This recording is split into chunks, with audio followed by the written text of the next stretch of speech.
Assalamualaikum warahmatullahi wabarakatuh, saudara sekalian. Untuk mata kuliah EPSDA ya, kita masuk pada analisis banjir wilayah DAS. Ini di pertemuan yang ke-6 ya, pertemuan ke-6. Kita bicara sekarang ini banjir wilayah DAS. Nah, apa itu banjir ya? Banjir ini merupakan fenomena alam yang bisa disebabkan oleh faktor alam maupun non-alam. Nah, banjir bisa disebabkan karena badan sungai tidak mampu menampung volume air yang masuk, nah bisa meluap. Ya.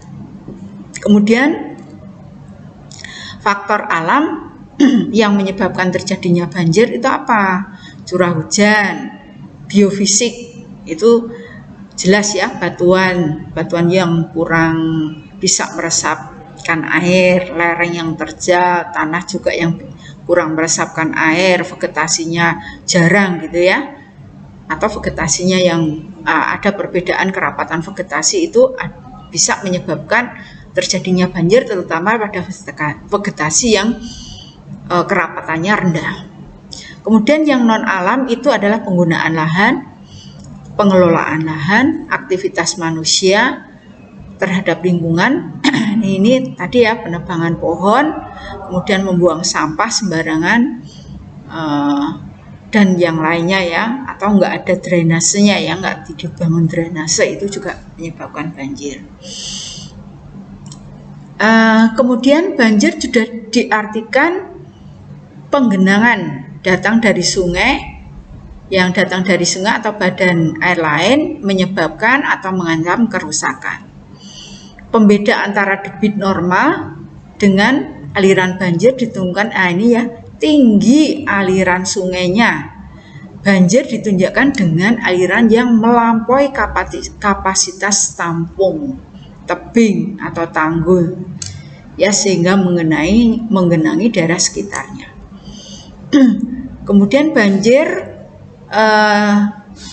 suatu kondisi di mana air tidak tertampung dalam saluran pembuang atau terhambatnya aliran air di dalam saluran pembuang, itu ya bisa ya.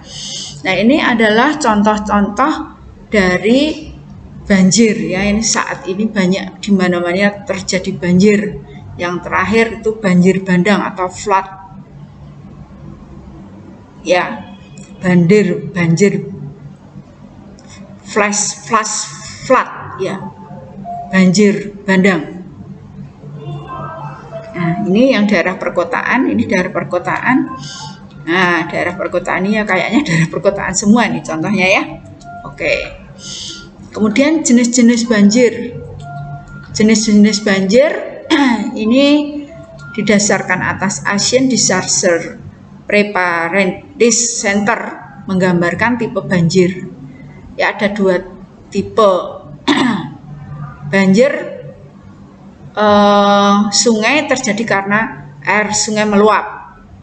Ini biasa ya, terutama pada dekat-dekat muara sungai itu ya, atau pada daerah yang datar itu biasanya sungainya banyak terjadi banjir. Sungai perlahan mengalir dan meningkat. Banjir ini menyebabkan genangan luas di daerah dataran rendah. Betul ya, dataran rendah ya.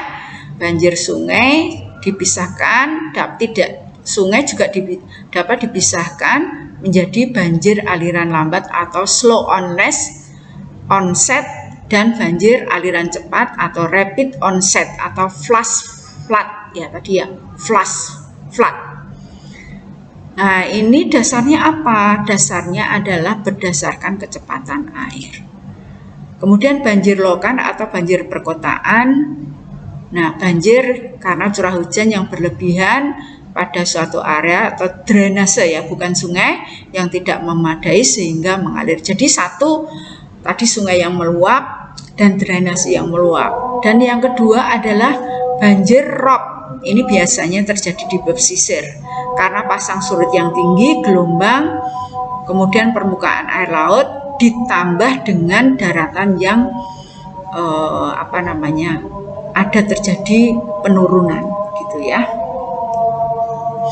Nah, ini adalah contoh ya, contoh gambar-gambar banjir luapan itu kayak gini. Ini di pinggiran sungai, kalau ini daerah perkotaan. Ini banjir rob ada di pantai ya, curah hujannya tidak tinggi, tetapi karena air lautnya pasang. Kemudian karakteristik banjir. Nah, menurut Qodhaati dan Syarif, karakteristik banjir biasanya durasi waktu tergantung dari besarnya banjir. Bisa lama, bisa singkat. Ya, tadi yang singkat itu flash flood.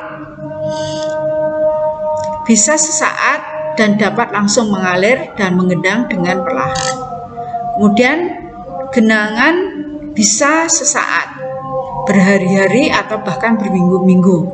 Kalimantan itu bahkan berminggu-minggu ya.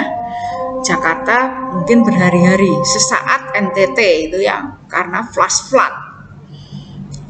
Kemudian kecepatan datangnya banjir bisa perlahan, bisa sangat cepat. Bisa menjadi banjir bandang. Bahkan pada kondisi tertentu daya rusak itu lebih besar. Banjir bisa bercampur lumpur, batu kecil dan batu besar serta material yang lain. Kemudian polanya ya, musiman. Kemudian akibat yang ditimbulkan adalah genangan, erosi, dan sedimentasi. Akibat yang lainnya adalah terisolasinya daerah permukiman dan diperlukannya evakuasi penduduk, gitu ya. Faktor sekarang penyebabnya, satu adalah meteorologis ya, ini ya, curah hujan tinggi, morfogenesa, ya, topografi. Kemudian perubahan alih fungsi lahan dan potensi air permukaan yang tinggi serta daya tampung yang kurang. Ya, saluran maupun sungai. Nah, ini cara atau teknis scoring apabila kita akan menentukan potensi banjir suatu daerah aliran sungai. Gitu ya. Nah, ini ada parameternya. Ya, estimasinya 100% di sini ya. Ini yang potensi banjir, yang potensi itu kodrat, jadi kodratnya banjir gitu. Tapi kalau ada manajemen bisa tidak banjir. Yang pertama adalah menggunakan hujan harian. Ya, hujan harian. Nah, ini ada klasifikasi. Ya, ini ya klasifikasi. Ini kemudian kategorinya, ini skornya, gitu ya. Nah, ini skornya, ini bobotnya itu 35% yang alami. Kemudian bentuk das itu bobotnya 5%. Nah, ini bentuk das mempengaruhi ya. Nah, yang panjang, yang membulat itu biasanya yang terlihat potensi banjirnya tinggi. Tetapi tergantung manajemen yang ada dalam das itu sendiri. Ya. Nah, ini rendah, ini ada 5 klasifikasi, ini skornya. Kemudian kalau gradien itu 10% ya. Ini besarannya, kemudian gradien sungai bisa kita hitung, kemudian ini skornya ya. Oke. Lanjut, kemudian kerapatan. Ya, 5%. Nah, ini juga ada 5 besaran, 5 kategori, ada skornya juga ada 5. Kemudian lereng. Ya. Lereng itu bobotnya 5%, juga ada 5 kategori ya. Ini susah-susah gampang ya, ini ya. Kita harus jeli kalau kita menggunakan bobot ini ya. Kemudian manajemen ada enggak? Nah, ini yang tadi itu potensinya, sekarang manajemen. Yang pertama adalah penggunaan lahan. Bobotnya 40. Nah, ini juga ada 1, 2, 3, 4, 5, 6 gitu ya. 1, 2, 3, 4, 5. Oh, 5 ya. Jadi hutan lindung konservasi itu rendah karena ada pelindungnya ya, hutan produksi Nah, ini kan diatur, ini agak rendah, pekarangan, semak gitu ya. Nah, ini sedang, sawah itu tinggi, Tegal itu tinggi, agak tinggi, sawah sangat tinggi. Kemudian pengukuran. Nah, ini debit puncaknya ya, itu 100. Nah, ini bobot, kemudian ini urut ya, ada 5 kelas kategorinya, kemudian ini bobotnya gitu ya. Skor maksudnya ya. Kemudian kalau menentukan yang kedua adalah rawan, yang tadi potensi. Yang alami adalah bentuk lahan. Ya, sama tadi ya.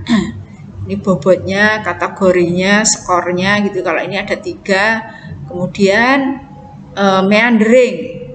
Ya, kita bisa menghitung sinusitasnya. Gitu ya.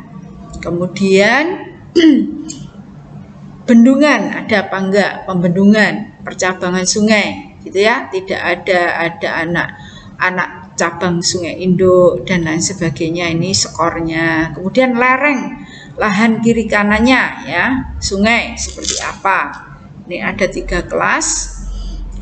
Kemudian manajemen bangunan ya, ini ada apa tidak. Nah, yang ternyata yang skornya terbanyak, ini skor tertinggi tanpa bangunan, ini nanti berarti paling jelek ini ya. Tapi kalau ada waduk, embung itu bisa menahan gitu. Nah, ini contoh hasil scoring potensi suatu DAS, ini DAS Bengawan Solo ya, daerahnya Bengawan Solo gitu ya. Tadi ya ada A, B, C, D sampai G itu dijumlahkan poin dari A gitu. A itu hujan harian maksimum, bentuk dasnya, gradien, kerapatan, lereng rata-rata, penggunaan, debit puncak gitu ya. Di sini ternyata yang tinggi itu PP, ini kan melewati kota melewati kota Solo gitu ya, karena memang dari Boyolali tinggi lerengnya, kemudian datar terus ya, potensi banjirnya ternyata tinggi, yang lainnya rendah. Nah, yang rawannya itu di sini A, B, C, D, E ya, bentuk lahan, meandering, sinusitas, kemudian pembendungan, percabangan sungai, lereng, lahan kiri, keberadaan bangunan gitu ya.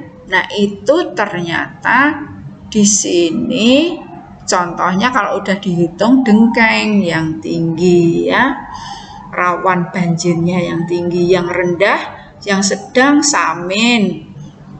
Kemudian nah ini semuanya juga di DAS Bengawan Solo ya, besar ya, DAS Bengawan Solo, anak Bengawan Solo ya, subdasnya ini. Nah, ini potensi banjirnya ya.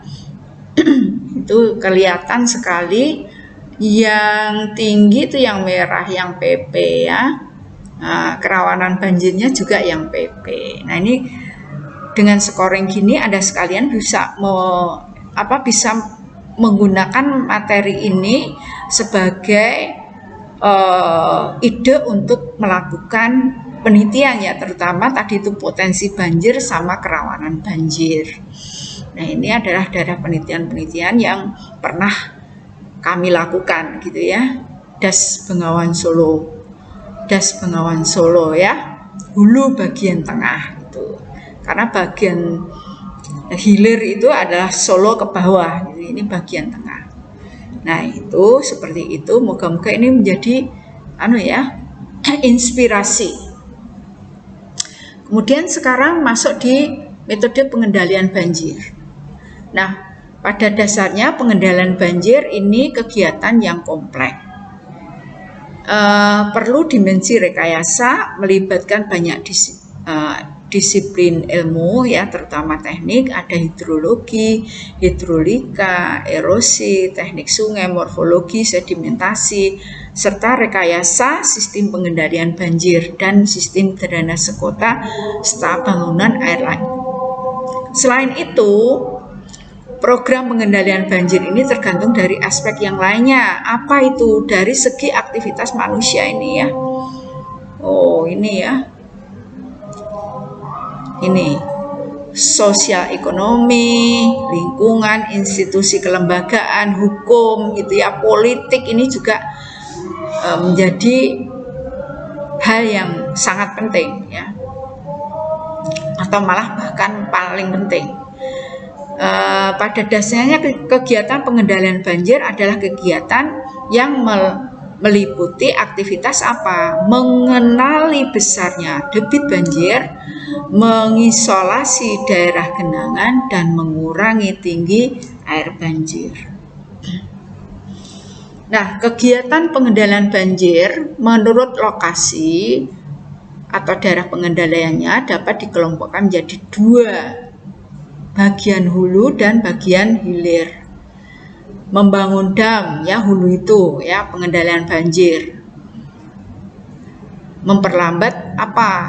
Waktu atau time of concentration sampai ke outlet. Kemudian bisa menurunkan besarnya debit, serta pembuatan waduk dapat merubah pola hidrograf banjir dan penghijauan daerah aliran sungai. Itu yang bagian hulu ya. Jadi pakai embung-embung gitu ya. Kemudian penghijauan itu memperlambat gitu ya, time of concentration. Kemudian bagian hilir diapakan? Nah, ini melakukan ini ya, membuat tanggul, perbaikan alur sungai. Jadi jangan buang sampah di ini supaya tidak menghambat alirannya ya. Kemudian subdetan ya. Kemudian pada alur yang kritis, pembuatan alur pengendali banjir, floodway, pemanfaat daerah genangan untuk retarding basin. Nah, ini bisa juga dibuat embung-embung juga ya. Sedangkan menurut teknis penanganan banjir dapat dibagi menjadi dua. Pengendalian banjir secara teknis itu menggunakan struktur, non teknis ya non struktur gitu ya. Nah, ini adalah kalau kita membuat diagram gitu ya, membuat diagram struktur yang non struktur. Pakai struktur bangunan pengendali banjir itu ini ya, kolam, cek dam, bendungan, pengurai kemiringan, pengurangan kemiringan, retarding basin, pembuatan polder. Manajemennya perbaikan peningkatan sungai, pembuatan tanggul, sudetan, floodway, drainase. Kalau yang non struktur, pengelolaan das, pengaturan tata guna lahan, tadi ya contohnya penghijauan, pengendalian erosi ya, dengan teknis bisa ya ini ada guludan dan lain sebagainya itu ya, pengembangan dan pengaturan banjir, penanganan kondisi darurat, prediksi sistem ini kondisi darurat ya, prediksi dan sistem peringatan dini ini penting, law enforcement, sosial ke masyarakat, dan asuransi. Nah, seperti itu ya. Tadi ada yang aplikatif sekali yang bisa digunakan yang berkaitan dengan banjir ini. Pada pertemuan ini saya pikir sampai di sini dulu, kita akhiri. Semoga bermanfaat dan Anda memahami apa yang saya sampaikan. Kalau kurang paham, Anda bisa membaca buku estimasi prediksi sumber daya air, bisa pesan di bookstore ya, melalui daring gitu. Terima kasih, saya akhiri. Sekian dulu, saya tutup dengan salam. Assalamualaikum warahmatullahi wabarakatuh.